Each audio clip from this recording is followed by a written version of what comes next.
Assalamualaikum warahmatullahi wabarakatuh. Perkenalkan, nama saya Despi Widi Wulandari, absen 42, NPM 04240009 dari Manajemen Bisnis Digital. Di sini saya akan menjelaskan tentang apa itu manajemen keuangan, fungsi manajemen keuangan, tujuan manajemen keuangan, dan ruang lingkup lingkungan manajemen keuangan. Pengertian manajemen keuangan. Yang pertama, manajemen keuangan adalah topik yang penting dalam bisnis. Alasannya bahwa perusahaan tidak dapat berfungsi tanpa menggunakan dan mengatur dana yang tepat, bahkan mungkin dapat mengalami pembangkang atau bisnis yang bisa terhambat karena hal tersebut.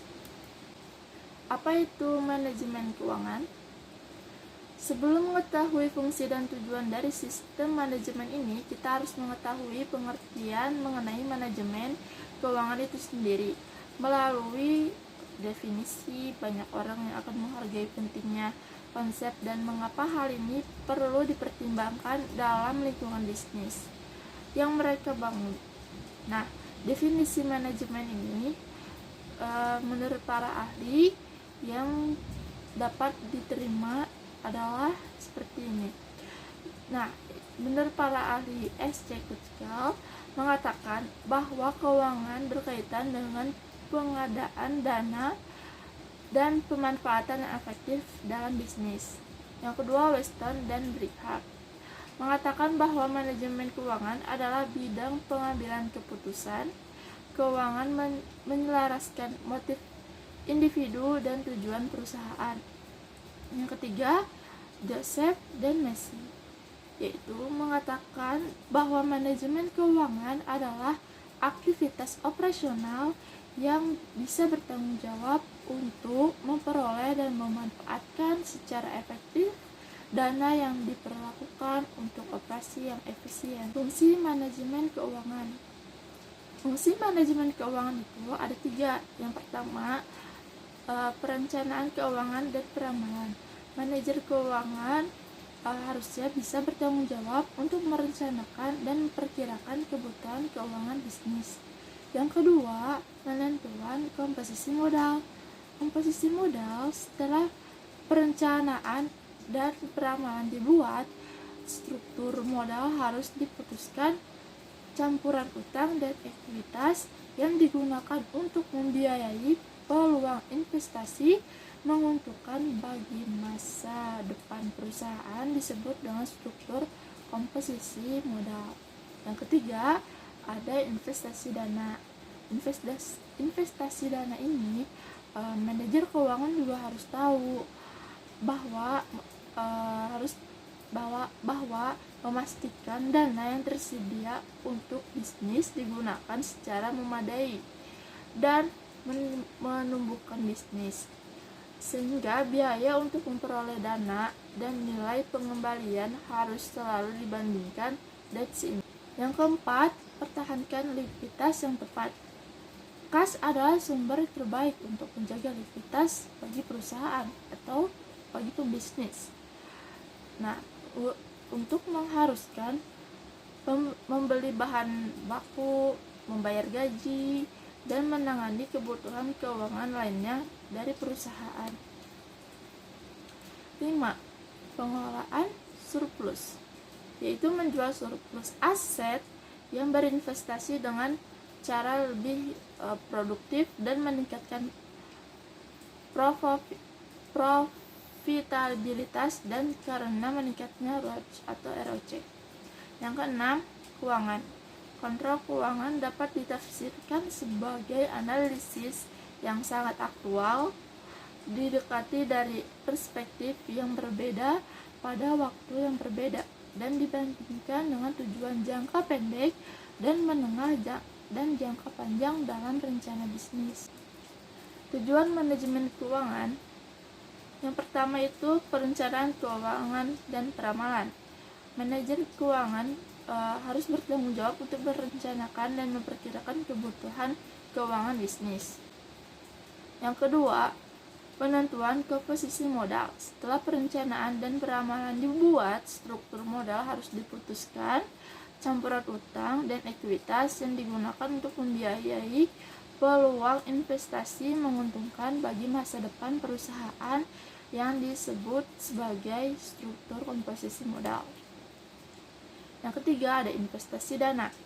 Manajer keuangan juga harus memastikan bahwa dana yang tersedia untuk bisnis digunakan secara memadai, dan untuk menumbuhkan bisnis, biaya untuk memperoleh dana dan nilai pengambilan harus selalu dibandingkan dan seimbang.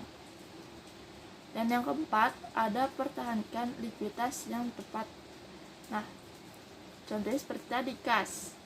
Kas itu merupakan sumber yang terbaik untuk menjaga likuiditas bisnis dan mengharuskan untuk membeli bahan baku, juga harus membayar gaji karyawan dan menangani kebutuhan keuangan lainnya dari perusahaan.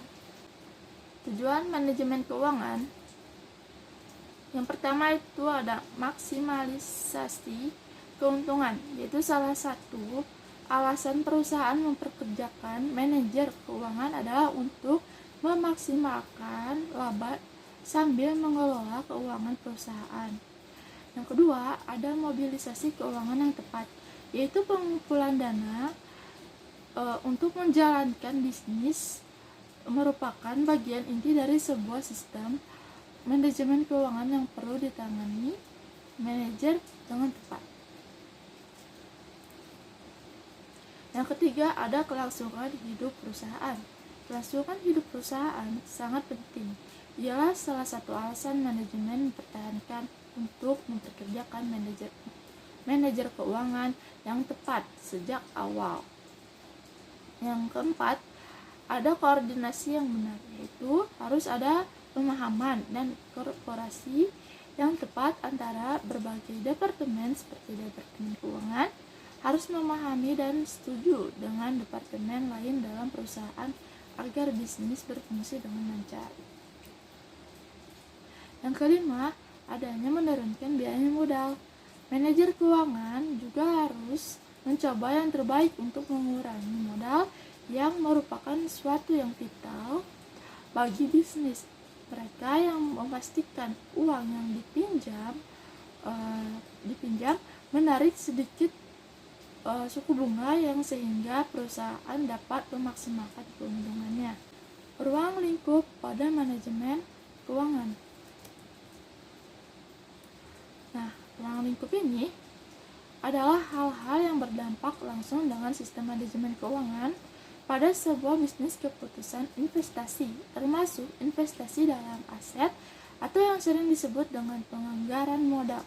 Investasi dalam aset lancar juga berupa bagian dari keputusan investasi yang disebut sebagai keputusan modal kerja, sehingga keputusan keuangan ini dapat berhubungan dan peningkatan keuangan dari berbagai sumber daya yang akan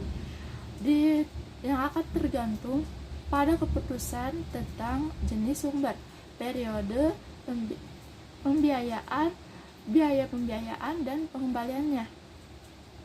Keputusan independen dari manajer keuangan harus mengambil keputusan sehubungan dengan distribusi laba bersih. Laba bersih umumnya dibagi menjadi dua, yaitu ada dividen untuk memegang saham, sehingga dividen dan persentase pembagian harus diputuskan. Yang kedua, ada saldo laba sampai jumlah laba ditahan harus disesuaikan karena akan bergantung pada rencana ekspansi dan diversifikasi perusahaan. Sekian dari saya. Wassalamualaikum warahmatullahi wabarakatuh.